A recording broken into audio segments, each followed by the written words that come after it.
Good evening. The Sarawak Governor Tun Pin Sri Dr. Wan Junaidi Tuanku Jaafar received a courtesy call from the ambassador of Ukraine to Malaysia, Dr. Hennady Nadolenko, at the Astana Negeri Sarawak on Tuesday. The visit was to express an intent to expand cooperation with Sarawak across various strategic sectors, including food security, energy, digital technology, and infrastructure development. According to Dr. Hanadi, Sarawak possesses strengths in infrastructure development, economy, and technology that can be mutually explored with Ukraine through long-term partnerships. We exchanged a couple of really interesting ideas about possibility of working together. Ukraine, Sarawak, Ukrainian business. For me, main relations between countries between people. So people, business is very important to develop this line, and we're really looking for development of those connections. He added that Ukraine also views the expertise of Malaysian companies, particularly those in Sarawak, in the construction of roads, bridges, and infrastructure as one of the areas that could be explored to support his country's redevelopment efforts. Small and medium-sized enterprises, SMEs in Sarawak, must prepare to become part of the value chain in high-tech industries such as artificial intelligence, AI, semiconductors, aerospace, and advanced manufacturing to ensure they are not left behind in the wave of the state's economic transformation.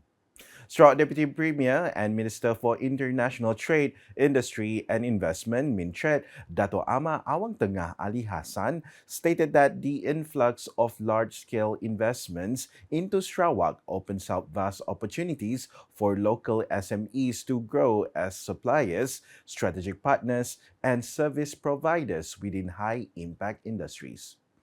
According to him, between 2021 and 2025, strategic sectors in Sarawak successfully attracted approved investments totaling 116.8 billion ringgit, which created approximately 28,190 job opportunities, thereby strengthening the foundation of the state's economy. At the same time, we are spreading into two new economic frontiers that will shape Sarawak future's competitiveness.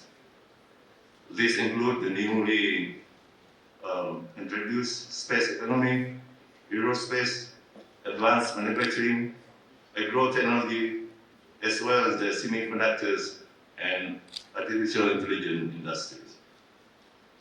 The confidence shown by global investors clearly demonstrates that Sarawak is on the right path, not only politically stable, but I think we are economically viable to move forward as a great state within Malaysia. He said this through a text speech read by Mintred Deputy Minister Dr. Malcolm Musen Lamo at the opening ceremony of the SME Platinum Business Award 2026 Roadshow Kuching in Kuching on Monday.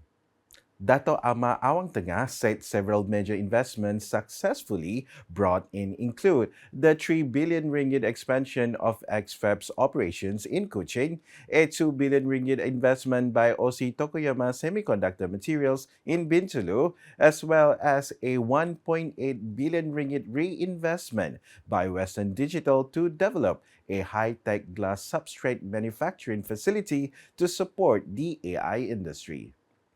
He added that these projects are expected to create approximately 1,300 high-skilled jobs in addition to strengthening Sarawak's position in the global semiconductor supply chain.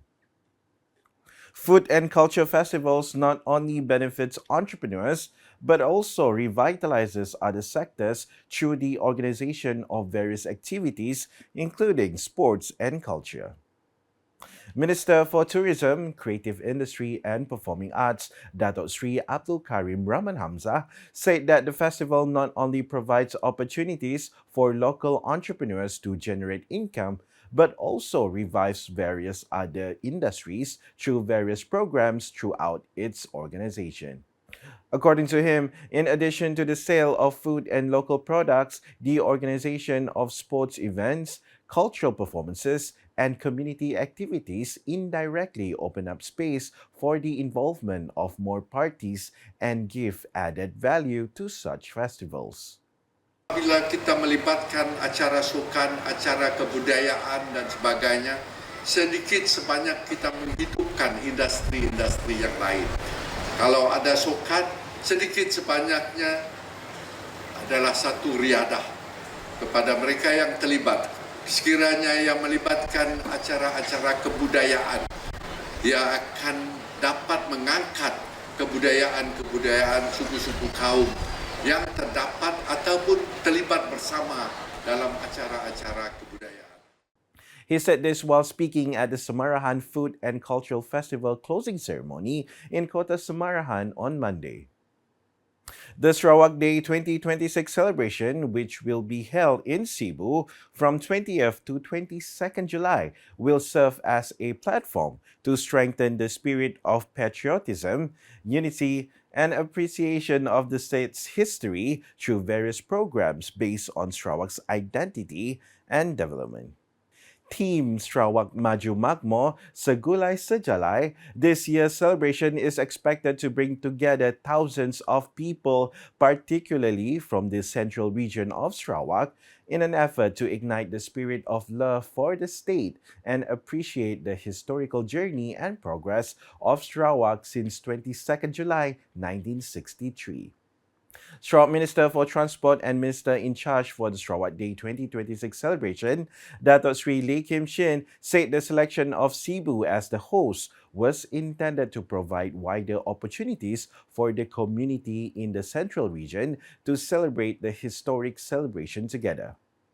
Apabila kita memilih Cebu sebagai lokasi untuk perayaan Hari Sarawak tahun ini, jadi inilah khas untuk memudahkan mereka di wilayah tengah Sarawak dan mereka boleh menyaksikan segala khasnya daripada sejarah, iaitu Hari Sarawak bermula pada 22 hari bulan Julai tahun 1963 hingga ke hari ini. He said this when appearing as a guest on the Sarawak Public Communication Unit UKAS Juhrandau talk show at the UKAS studio in Kuching on Monday. According to him, Cebu's strategic location facilitates the participation of people from the surrounding areas, thus enabling more people to appreciate Sarawak's history and witness for themselves the development achieved by the state over 6 decades. Sarawak is ready to bid for the hosting rights of another championship organized by the International Bowling Federation, IBF, in the year 2029 with the full support of the Sarawak government. Sarawak Deputy Minister for Youth, Sports and Entrepreneur Development, Dato Gerald Rentap Jabu, noticed that Sarawak's success in organizing the IBF World Youth Bowling Championship 2026 proves the state's capability and readiness to host more international class championships in the future. For competition and with the support of MTBC, Dato Najib, and also Wewabas, Mr. Sani, and the rest of the team, we are absolutely ready anytime for big competition that you want to organize, including the 2029. Mr. Marius, we will bid for it with full support of the Sarawak government to have another IBF competition in Kuching.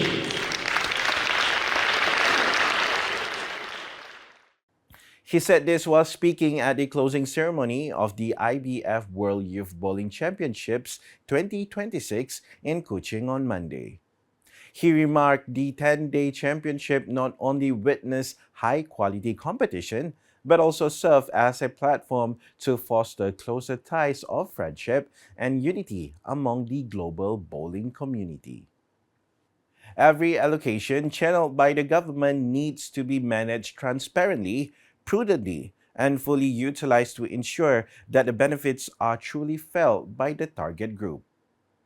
Deputy Minister in the Sarawak Premier's Department, Corporate Affairs, Information and UCAS, Dato Abdullah Saidol, said that the recipient of the allocation also must ensure that every activity carried out has a positive impact on the community, in addition to planning its implementation in an orderly and effective manner.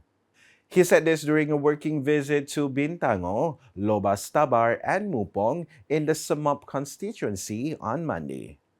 During the visit, the Samop Assemblyman also presented some allocations to implement development projects as well as support educational and community activities in the area. Among the allocations presented were 60,000 ringgit for the jetty construction project in Kampong Abang Amin Zone 2, 66,000 ringgit for the ceiling renovation of Rumah Lili Awi, 2,000 ringgit for Sekolah Kebangsaan SK Mupong Art Club, and 5,000 ringgit to ensure the success of the annual activities of SK Mupong's Parent Teacher Association. And that's the English edition with me, Nicholas Zechariah Boni. More news can be found in our official portal, ucas.sarawak.gov.my, and social media platforms including Facebook and YouTube. We end tonight's UCAS Bulletin with highlights from the courtesy call by the Ambassador of Ukraine to Malaysia, Dr. Hennady Nadolenko, to the Sarawak Governor at the Astana Negeri Sarawak on Tuesday. #Saluran Informasi Rakyat. Have a good night.